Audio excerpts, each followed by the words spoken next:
Je me tenais immobile, mes yeux rivés sur l'homme qui dormait paisiblement sur le sol. Mon cœur battait à un rythme accéléré, mes nerfs à la limite de la rupture.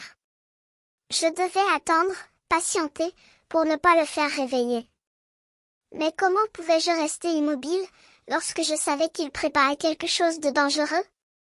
Comment pouvais-je ne pas agir, alors que je savais qu'il était à point pour fuir?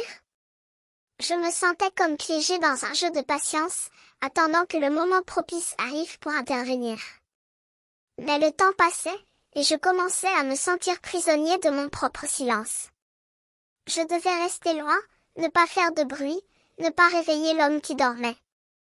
Mais comment pouvais-je résister à la tentation de l'arrêter, de le stopper avant qu'il ne soit trop tard?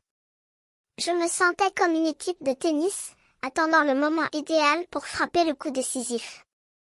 Je devais attendre, jusqu'à ce que l'homme se réveille, jusqu'à ce qu'il se lève, jusqu'à ce qu'il s'enfuit. Et lorsque cela se produirait, je devais être prêt à accélérer, à courir, à poursuivre. Le temps s'écoulait, lentement, inexorablement. L'homme se réveilla, s'étira, se leva. Je restai immobile, mon cœur battant à tout rompre.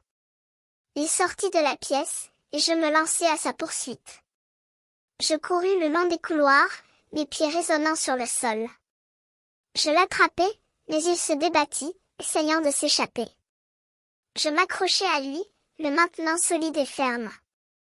Je sentis une douleur dans ma tête, et je compris que j'avais été blessé. Mais je ne pouvais pas m'arrêter, je devais poursuivre. Je m'accrochai à lui, me tenant fermement, jusqu'à ce que tout soit terminé. Je finis par m'écrouler, épuisé, blessé, mais vainqueur. Je me relevai, regardant l'homme qui était maintenant prisonnier, et je me sentis comme un héros, comme un champion de justice. Et comme je regardais cet homme, je compris que tout cela n'avait pas été en vain.